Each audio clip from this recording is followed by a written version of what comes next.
Hi అండి, welcome back to our channel. ఈరోజు cashew nut black pepper fry ఎలా చేయాలో చూపించబోతున్నాను. ముందుగా స్టవ్ ఆన్ చేసుకొని కడాయిని పెట్టుకోవాలి. కడాయి హీట్ అయిన తర్వాత జీడిపప్పులను వేయించుకోవడానికి నెయ్యిని వేసుకుందాము. నెయ్యి కాస్త హీట్ అవ్వనివ్వాలి. నెయ్యి కాస్త హీట్ అయిన తర్వాత నేను ఇక్కడ 1 కేజీ జీడిపప్పులను వేసుకుంటున్నాను. జీడిపప్పులను లో ఫ్లేమ్లోనే వేయించుకోవాలి. లో ఫ్లేమ్లో వేయించుకుంటే జీడిపప్పులు లోపల కూడా బాగా వేగుతాయి. హై ఫ్లేమ్లో పెట్టి వేయించుకోకూడదు. హై ఫ్లేమ్లో పెట్టి వేయించుకుంటే జీడిపప్పులు కడాయిలో వేసిన వెమ్మటే మాడిపోతాయి. నెయ్యి కాస్త కరుగుతున్నప్పుడు వేసుకుంటే ఇంకా బాగా వేయించుకోవచ్చు.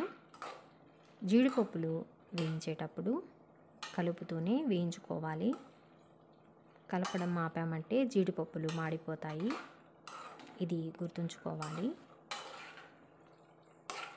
చూడండి, ఇంకా నేను లో ఫ్లేమ్లో పెట్టి జీడిపప్పులను వేయించుకుంటున్నాను. ఇలా వేయించుకుంటే జీడిపప్పులు వేగినప్పుడు జీడిపప్పుల కలర్ చూస్తుంటే అన్ని జీడిపప్పుల కలర్ సమానంగా ఉంటుంది. చూడండి, జీడిపప్పుల కలర్ గోల్డెన్ బ్రౌన్ కలర్లోకి వచ్చేసాయి. చూడండి, జీడిపప్పుల కలర్ సమానంగా ఎంత బాగా వచ్చిందో. ఇలా అన్ని జీడిపప్పులు తీసేసుకున్న తర్వాత ఇప్పుడు ఇందులోనే కరివేపాకుని వేసుకొని వేయించుకుంటున్నాను. కరివేపాకులు వేగిపోయాయి. కరివేపాకును తీసేసుకుంటున్నాను. ఇప్పుడు స్టవ్ ఆపేసుకోవాలి. ఇప్పుడు ఇందులో మిరియాలను ముందుగానే పౌడర్ చేసి పెట్టుకున్నాను.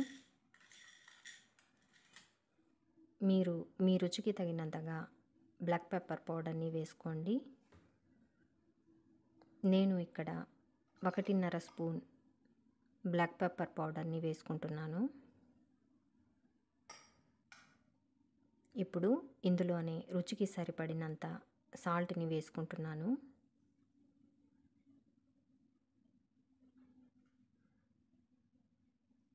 ఇప్పుడు జీడిపప్పులకు మిరియాల పొడి, సాల్ట్ కలిసేటట్లు బాగా కలుపుకోవాలి. చూడండి, జీడిపప్పుల కలర్ ఎంత బాగా వచ్చిందో.